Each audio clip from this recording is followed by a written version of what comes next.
Salve galerinha, tudo bem? Pessoal, na aula de hoje a gente vai falar sobre radiciação na sequência de conteúdos que a gente já veio vendo anteriormente, tá? Nós falamos sobre potenciação, né? E agora, depois de falar sobre produtos notáveis e faturação, a gente chega em radiciação, certo?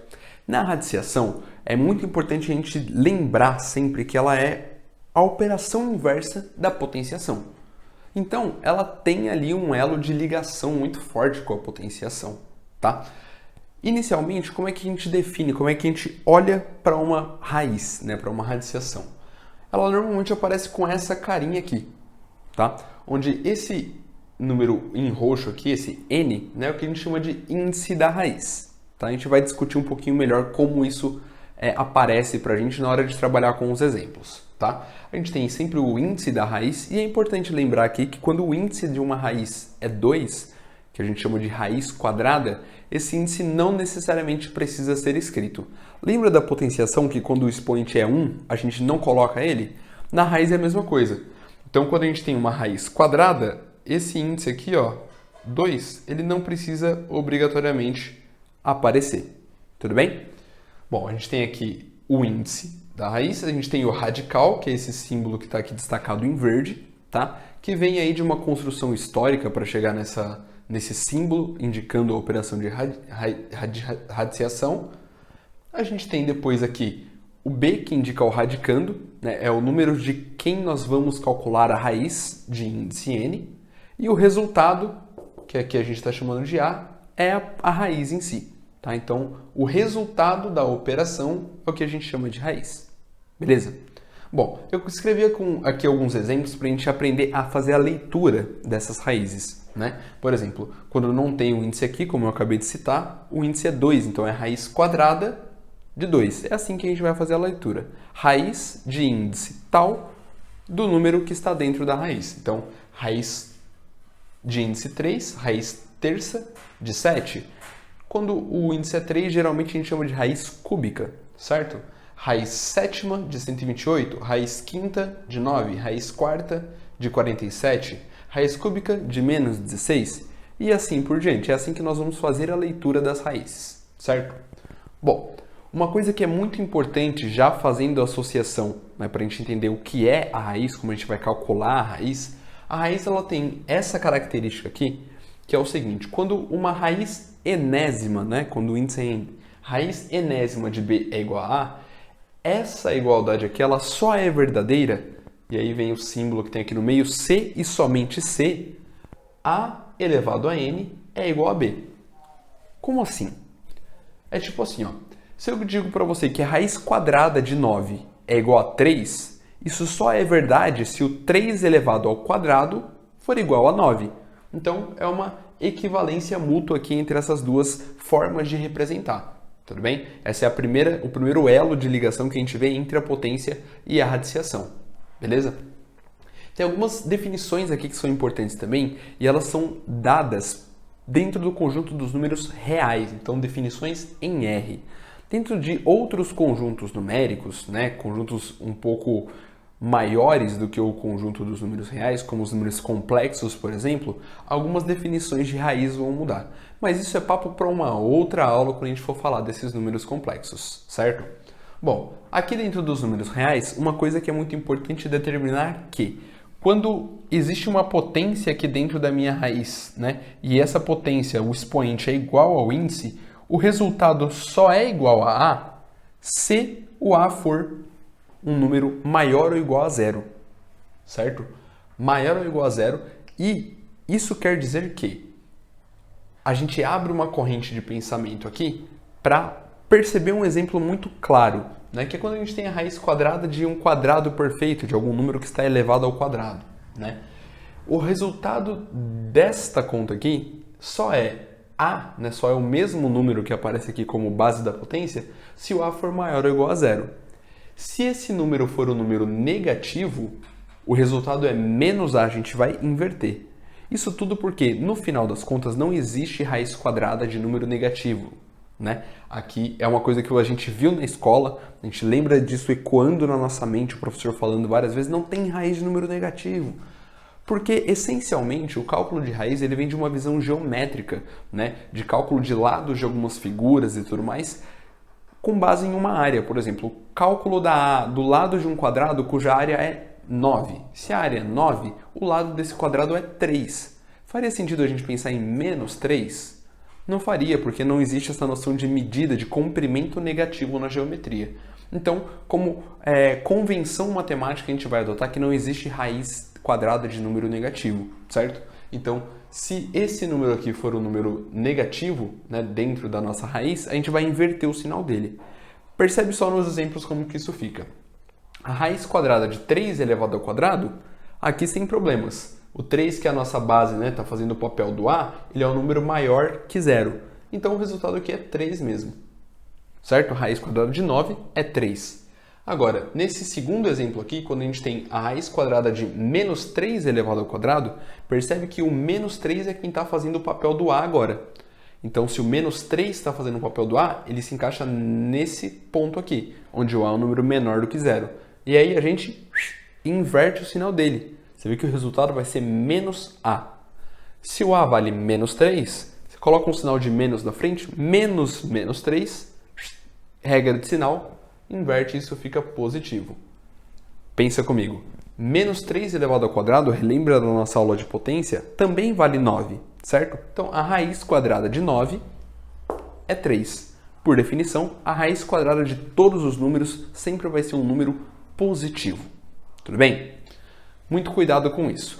Aí, continuando com as nossas definições, tem algumas peculiaridades aqui. Se o n, e aí tome aqui n como sendo o índice da nossa raiz, né? Se o n for um número par, ou seja, o 2 está incluso, obviamente, e aí 4, 6, 8, todos os números pares, o resultado só existe, né, sendo maior ou igual a 0. Ou seja, a gente não vai ter raiz de índice par para números negativos, não apenas para o 2. Sempre que o índice da sua raiz for um número par, você não pode ter um número negativo aqui dentro e o resultado, por consequência, também não pode ser um número negativo, certo? Agora, se o n for um número ímpar, né, aí a sua solução e o número que está dentro da raiz podem ser negativos sem nenhum problema. Por exemplo, se você quiser calcular a raiz cúbica de menos 8, isso aqui tem um resultado real, porque o índice da raiz é ímpar. E aí percebe, pela alternância das regras de sinais, lembre-se que a gente precisa de um número elevado ao índice da raiz para dar o nosso radicando. Percebe que aqui, ó, você pode escrever esse número como sendo raiz cúbica de menos 8 é a mesma coisa que menos 2 elevado ao cubo. Certo? E aí a base pode ser negativa, porque menos com menos dá mais. E com menos vai negativar novamente no final. Então, o resultado aqui, ó, é o que a gente chama de simplificação do expoente, né? E com o índice da raiz. O resultado aqui é menos 2 e isso aqui está absolutamente correto. Tranquilo? Bom, já que a gente falou de simplificação, é bom a gente entender como a gente faz essa regrinha de simplificar o índice com o expoente que aparece lá dentro, né? Isso vem de uma teoria que envolve potências com expoentes racionais, né? Lembra que racional é um número que está dentro do conjunto dos reais, né? E é todo aquele número que pode ser escrito em forma de fração, né? Uma fração A sobre B, onde A é um número inteiro, certo? Qualquer que seja, e B é um número inteiro não nulo. Esse asterisco indica não nulo, certo? Então B pode ser qualquer número inteiro, mas não pode ser o zero. Então, números que têm essa forma, que podem ser escritos nessa forma, são números racionais. O que é uma potência com expoente racional? Até a nossa aula de potenciação, nós só trabalhamos com expoentes inteiros, lembra? O expoente era 2, era 3, era menos 2, coisas nessa linha. Aqui a gente passa a ter uma transição entre a radiciação e a potenciação para trabalhar também com esses expoentes em forma de fração. E aí, como a gente associa para lembrar isso? Quando você tem uma raiz enésima de um número a elevado a um expoente m, isso pode ser reescrito na forma a, mantém a base da sua potência vai ser a base da potência dentro da sua raiz, certo? Mantém o a. Quem está por dentro, né, o expoente que está do lado de dentro, fica por cima na sua fração. E quem está por fora, fica por baixo. certo? Então, aí você forma uma fração do tipo a elevado a m sobre n. Tudo bem? Então, isso aqui mostra pra gente que toda raiz pode ser escrita como uma potência, só que com expoente racional, o expoente em forma de fração. Tudo bem? No próximo quadro, a gente vai trabalhar as propriedades para fazer cálculos com as raízes, beleza? E vamos trabalhar também com alguns outros exemplos onde é muito importante a aplicação dos conhecimentos em radiciação. Vamos lá?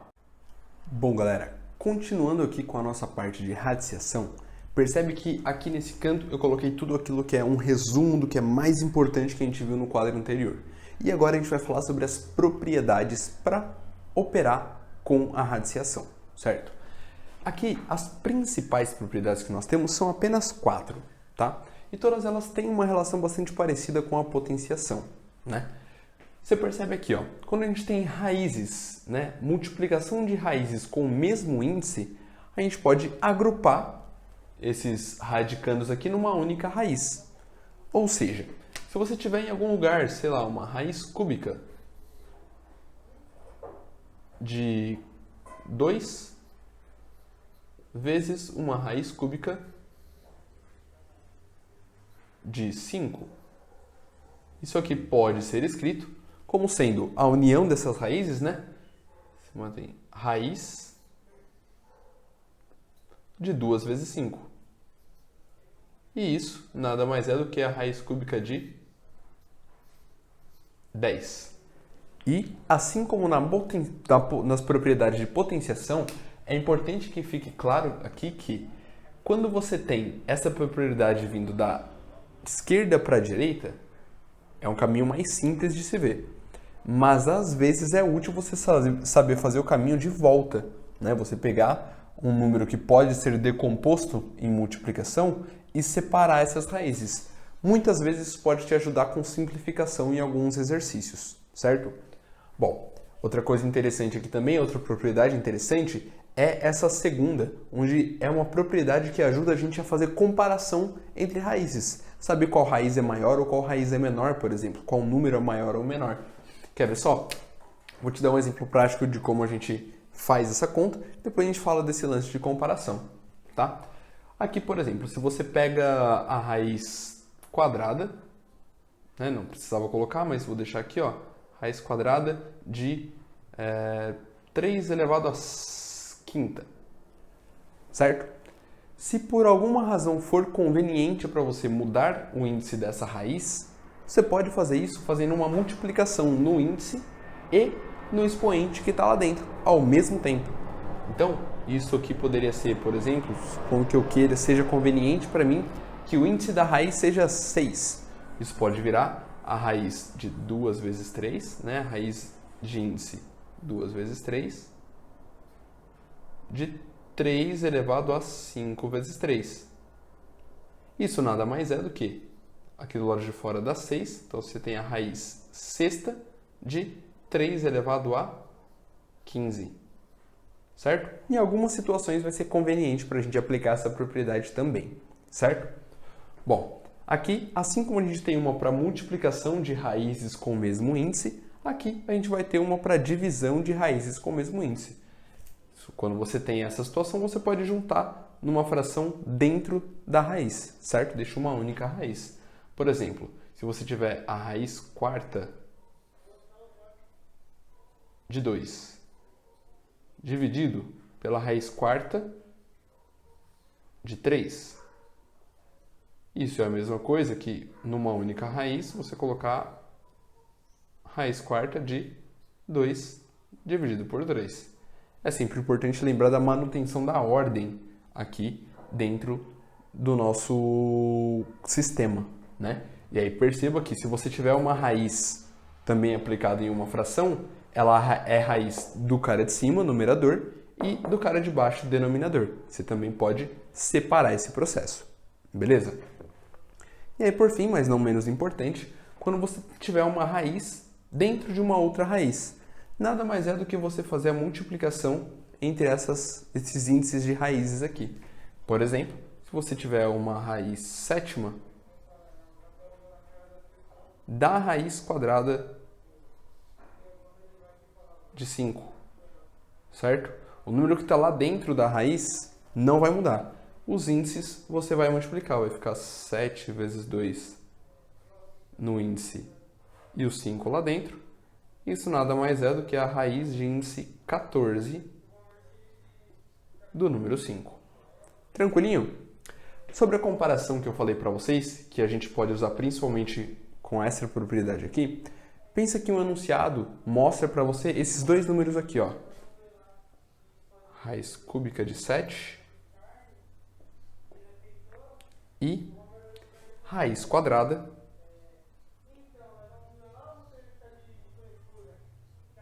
de 5. Então você precisa de um número que elevado ao cubo de 7, para calcular a raiz cúbica de 7, e um número que elevado ao quadrado de 5, para encontrar a raiz quadrada de 5. E o enunciado te pergunta, qual desses dois aqui é maior? A única forma de você ter certeza desse resultado é transformando essas duas raízes em raízes com o mesmo índice, certo? E aí a gente vai fazer um processo parecido com o que a gente faz com frações, quando a gente vai somar frações com denominadores diferentes. A gente vai fazer o que aqui? Transformar esses índices em igual, requer que a gente saiba quem é o mínimo múltiplo comum entre os índices das raízes. Por exemplo, entre 2 e 3, o MMC é 6. Então, para que essa raiz aqui vire uma raiz de índice 6, eu vou multiplicar por 2 aqui fora e por 2 aqui dentro, certo? Então, isso aqui é a mesma coisa que a raiz sexta, né? Multipliquei por 2, de 7 ao quadrado, que é 49. Tudo bem? Para a raiz quadrada de 2, a gente vai fazer o mesmo procedimento, só que agora a gente vai usar o 3 para multiplicar lá dentro, certo? Então, raiz sexta vai ficar aqui fora, né? Como a gente multiplicou por 3 fora, multiplica por 3 dentro, o expoente. Vai ficar 5 elevado ao cubo. 5 elevado ao quadrado dá 25. 25 vezes 5 vai dar 125. Então fica a raiz sexta de 125. Agora, fica fácil a gente comparar. Se eu pergunto para você qual desses dois números aqui é maior, você sabe me dizer? Com certeza vai ser a raiz sexta de 125, tudo bem? Então aqui a gente pode afirmar que a raiz sexta de 125 é maior que esse aqui, ou seja, esse número é menor do que esse, certo? Símbolo de menor aí. Tranquilo? Pessoal, alguns exemplos agora de como a gente faz para, de fato, calcular a raiz quadrada. Até agora a gente falou de definição, propriedade, mas ainda não fizemos nenhum cálculo de raiz quadrada, né? O método aqui que a gente vai utilizar é o mais simples possível, né? Para tentar simplificar essa raiz inicialmente e também usar as nossas propriedades. Vai ser um método de decomposição em fatores primos, certo? Então, toda vez que você quiser calcular a raiz de algum número, a primeira coisa que você vai fazer é decompor ele em fatores primos. A menos que você já saiba aquela raiz. Por exemplo, raiz de 4, normalmente a gente sabe que é 2. Mas, vamos supor que a gente teve um branco durante a prova e a gente quer fazer o cálculo. Você vai pegar o 4 e vai decompor ele em fatores primos. O primeiro número primo por quem você pode dividir o 4, né, é o 2. Número par, né? 4 dividido por 2 dá 2. E aí, o 2 é um número primo, então ele só pode ser dividido por 1 e por ele mesmo. Ou seja, vamos dividir por 2 de novo, resultado é 1. A partir do momento que você chega no 1, você acabou a decomposição, certo?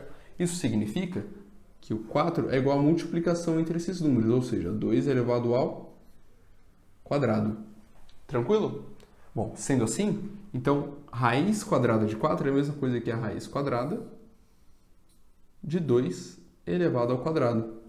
E aí perceba que a gente caiu num caso onde tanto o expoente quanto o índice da raiz são os mesmos, né? Como o número é positivo, o resultado é o próprio a, que é a base da nossa potência, ou seja, a raiz quadrada de 4 é igual a 2, né? Se você quiser, você também pode associar com aquela regrinha de transformar num expoente fracionário, né? 2 elevado ao quadrado dentro da raiz é a mesma coisa que 2 elevado a. Lembra que esse índice aqui, quando não aparece, é 2. Quem está por dentro fica por cima e quem está por fora fica por baixo. Olha só que interessante. 2 dividido por 2 dá 1. Então, 2 elevado à primeira, que também é igual a 2. Certinho? Esse vai ser o mecanismo que a gente vai usar em todos os outros casos também, inclusive para simplificar algumas raízes. Por exemplo, 32 não tem uma raiz quadrada exata, mas a gente pode melhorar esse número às vezes dentro de uma expressão.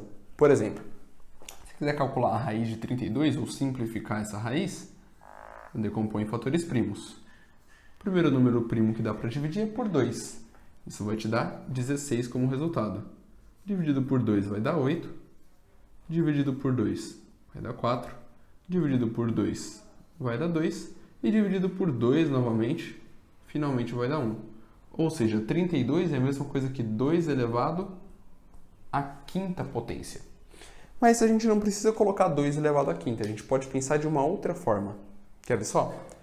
Como a gente está calculando uma raiz de índice 2, e aqui é importante a gente saber quem é o índice da nossa raiz, por quê? Se o índice aqui é 2, cada expoente que aparece ao quadrado aqui, para cada par de números que aparece aqui, a gente consegue tirar a raiz quadrada. Percebe? Então, se aparece em algum lugar 2 ao quadrado, a gente sabe que esse resultado vai ser 2, porque vai sair da raiz, certo? Então, se você pensar em formar pares, você tem aqui, ó, um parzinho, tem um 2 que vai sair da raiz. Aí você tem um outro parzinho, é outro 2 que vai sair da raiz também. E aí você tem por último um 2 que não tem parzinho, ele vai ficar dentro da raiz. Essa é uma das formas de a gente pensar no cálculo da raiz quadrada e simplificação, certo? Isso aqui é a mesma coisa aqui, 4 vezes a raiz de 2. Tudo bem? E aí uma coisa que é importante a gente salientar aqui. Quando a gente está trabalhando com raízes, às vezes vai acontecer de a gente cair em resultados onde a raiz não desaparece, né? Porque a raiz, às vezes, é um número irracional. Raiz de 2, raiz de 3, raiz de 5, raiz de 7. Números primos, em geral, não têm raiz exata, né? Então, a gente vai sempre estar lidando com essas raízes dentro do nosso problema. E não quer dizer que está errado, tá? Você pode ter como resposta um 4 raiz de 2, que está tudo beleza. Certinho? O que pode acontecer é que em alguns exercícios o enunciado pode te dar um valor aproximado dessa raiz para você substituir e encontrar alguma alternativa correta. Os números mais conhecidos normalmente são a raiz de 2 e a raiz de 3. A raiz de 2 normalmente é aproximado para 1,4 ou 1,41 e o raiz de 3 normalmente é aproximado para 1,7 ou 1,73. Tudo bem? Bom, calculando aqui o nosso último exemplo com a raiz de 28, a gente vai fazer o mesmo procedimento. Pega o 28 e decompõe em fatores primos. Percebe aqui que o 28 ele também pode ser dividido por 2. Isso vai te dar 14. Vai ser dividido por 2 mais uma vez. Dá 7. E o 7 é número primo, só pode ser dividido por 1 e ele mesmo. Então, divide por 7 e o resultado dá 1. Aqui a gente conseguiu formar um parzinho, novamente. E o 7 vai ficar sozinho lá dentro da raiz. Ou seja, raiz de 28 é a mesma coisa que 2 vezes a raiz quadrada de 7.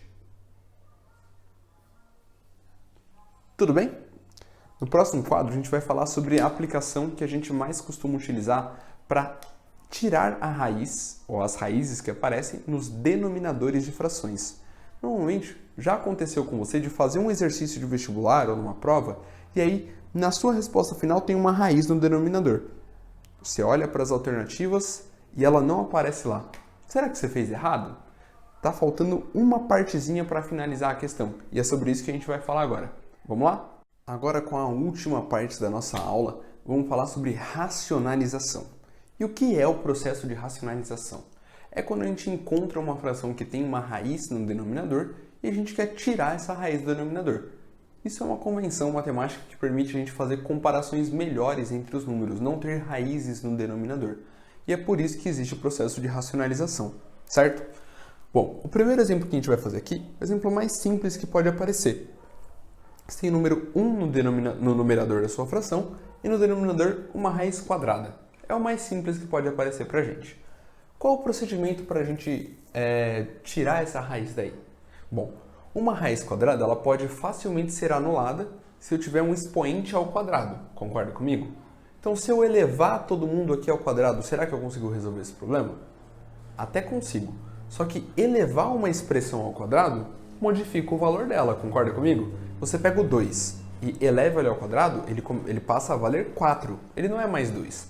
Então, elevar ao quadrado quando a gente tem só uma expressão não faz sentido. O que nós vamos trabalhar aqui é com tirar essa raiz, fazendo com que apareça aqui embaixo o raiz de 3 elevado ao quadrado. Como é que o raiz de 3 pode aparecer ao quadrado? Bom, se eu multiplicar ele por raiz de 3, vai aparecer uma raiz de 3 ao quadrado, concorda? Bom, beleza. Só que você não pode simplesmente pegar a expressão e multiplicar por dividido por raiz de 3. Para não alterar essa expressão, como a gente viu na aula de fatoração, o soma zero, aqui a gente vai multiplicar por 1. Então, para multiplicar por 1, tem que ser o mesmo valor em cima e embaixo.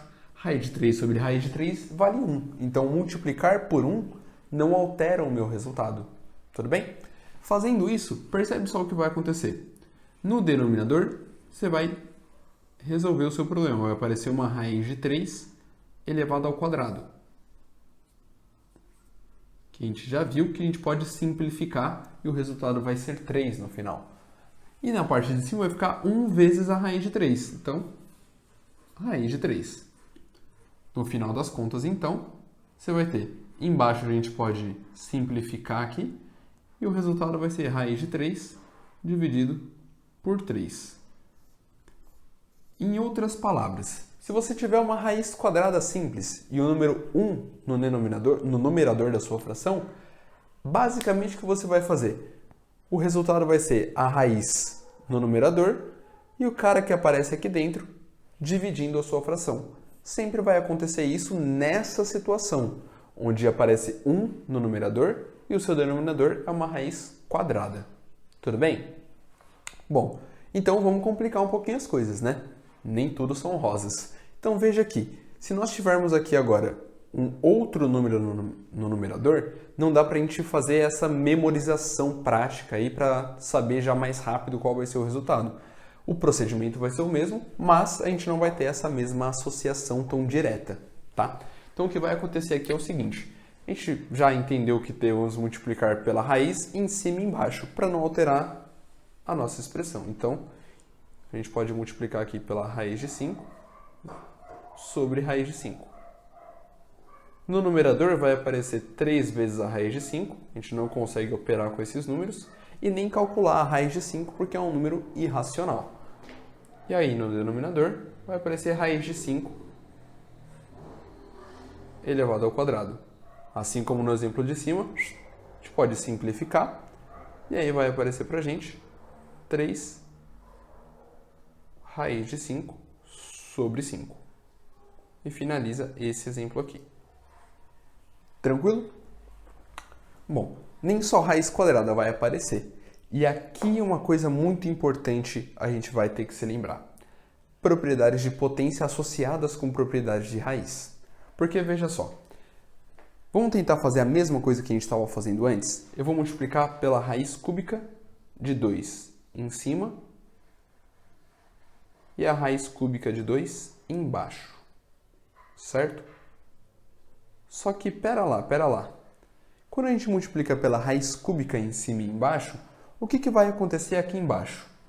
Bom, essas raízes têm o mesmo índice e a gente poderia juntar, certo? Vou até trocar de cor aqui e escrever num lugar que eu vou apagar. Ó. Aqui, esse denominador, ele viraria raiz cúbica de 2 vezes 2, que é a mesma coisa que a raiz cúbica de 2 ao quadrado. Isso aqui a gente ainda não consegue simplificar, concorda comigo? Por quê? O índice da raiz é 3 e o expoente aqui dentro é 2. Eu precisava que eles fossem iguais para poder simplificar. Como é que a gente vai poder pensar aqui então? Bom, eu preciso de alguma forma completar o índice da raiz, certo? A partir do expoente de quem está dentro da raiz. Bom, para isso, o que a gente vai fazer? A gente vai pensar no seguinte, quem é o expoente desse 2 que está aqui dentro da raiz? O expoente dele é 1, certo? Então, se o expoente dele é 1, quanto está faltando para chegar em 3? Faltam 2. Então, ao invés de multiplicar só pela raiz cúbica de 2, a gente vai multiplicar pela raiz cúbica de 2 ao quadrado. em cima e embaixo. Isso garante que quando a gente vier para esse próximo passo, o que vai acontecer? Você vai ter a raiz cúbica de 2 vezes 2 ao quadrado. Multiplicação de potência de mesma base. Você multiplica a base e soma os expoentes. Então veja só, aqui vai ficar a raiz cúbica de 2 elevado ao cubo. E aí você vai poder simplificar e obter o resultado. Tranquilo? Então, para quando a raiz não for quadrada aqui no denominador, nós vamos pensar em multiplicar por uma raiz com o mesmo índice, o mesmo radicando, porém pensando que o expoente do radicando deve completar o índice da raiz. Tudo bem? Bom, para ficar bonitinho aqui o nosso exemplo, vamos finalizar ele. Você vai ter na parte de cima no numerador 5 vezes a raiz cúbica de 2 ao quadrado, que você pode escrever como 4, certo? E aí no denominador você vai ter o resultado que a gente já calculou aqui, que vai ser 2, tudo bem? E aí você pode simplesmente finalizar a sua questão por aqui. Tudo bem, pessoal? Então, essa é uma dica bastante valiosa, bastante importante para a gente não se confundir e não multiplicar pela raiz e achar que vai funcionar igual nos outros casos e acabar perdendo uma questão por conta de um erro bobo e pequeno, tudo bem? Então presta bastante atenção nessas coisas para não perder esse tipo de questão, certo? O último exemplo do que pode aparecer para a gente em questões de vestibular, normalmente, né, são questões onde tem uma soma de raízes no denominador. Aí as coisas ficam um pouquinho mais complicadas. Por quê? A gente não tem nenhuma propriedade para somar raízes, né? Independente do índice ser igual, do índice ser diferente. Então, gera uma complicação um pouco maior aqui pra gente. E por isso, eu separei um lembrete muito especial aqui sobre a nossa aula de produtos notáveis. Quando a gente faz o produto da soma pela diferença, a gente gera esse produto aqui, esse aqui é o produto notável, esse aqui é uma forma que a gente vai poder fatorar, que é a diferença de 2 quadrados. A diferença de 2 quadrados, nesse caso, é o que resolve o nosso problema. Porque pensa comigo, se você tentasse ir por essa linha aqui, você tem que multiplicar pela raiz de 5 em cima e embaixo. Aí essa raiz ia sumir, mas essa raiz ia virar raiz de 15. Aí depois você ia multiplicar pela raiz de 15 em cima e embaixo. Aí o número que tinha deixado de ter raiz ia ter raiz de novo. E aqui ia sumir a raiz. Não fica legal. Vai ser um processo infinito e sem sucesso. Então, o que a gente vai fazer aqui é multiplicar por alguém que forme, que complete uma diferença de quadrados para a gente. Eu vou fazer primeiro o exemplo e logo na sequência vocês vão entender por que a gente está fazendo isso. Então, pensando na diferença de quadrados, para completar no denominador, percebe que você tem aqui raiz de 5 mais raiz de 3. É como se o raiz de 5 fosse o A e o raiz de 3 fosse o B. Então, veja só, para a gente ter uma diferença de quadrados aqui embaixo, você vai ter que multiplicar essa expressão aqui por raiz de 5 menos a raiz de 3. Certo? Produto da soma pela diferença desses dois termos. E aí, o balanceamento é igual. Em cima e embaixo multiplica pela mesma coisa. Então, raiz de 5 menos raiz de 3. E aí percebe só que interessante que vai aparecer. Na parte de cima, mantém assim por enquanto. 7 vezes a raiz de 5 menos a raiz de 3. Já no denominador, agora você tem uma diferença de quadrados. Então vai aparecer o quadrado do primeiro menos o quadrado do segundo. E olha só que muito louco. Quadrado da raiz de 5 é a raiz de 5 ao quadrado. Quadrado do segundo é o quadrado da raiz de 3, que é a raiz de 3 ao quadrado. Olha só que legal. Apareceram raiz de 3 ao quadrado e raiz de 5 ao quadrado, que a gente já sabe como calcular. Aqui a gente pode facilmente simplificar a raiz com o expoente, certo? E nós teremos então que esse resultado é 7 vezes a raiz de 5 menos a raiz de 3, dividido por 5 menos 3. Certo? Sumiu a raiz do denominador, que era o que a gente queria. Então, Resultado aqui, se você quiser, pode fazer ou não fazer a distributiva. Vou fazer aqui, vai deixar 7 raiz de 5 menos 7 raiz de 3, tudo isso dividido por 2. E aí resolvemos o problema de tirar a raiz do denominador usando uma técnica de fatoração ou de produto notável, que era a diferença de quadrados. Tudo bem? Pessoal, não se esqueçam de procurar exercícios na internet para você poder praticar isso um pouco mais e com a prática ter cada vez mais facilidade para resolver essas questões que envolvem a operação de radiciação. Tranquilo? Não perca o nosso próximo vídeo e ficamos por aqui hoje. Um beijinho nos seus corações e até a nossa próxima aventura.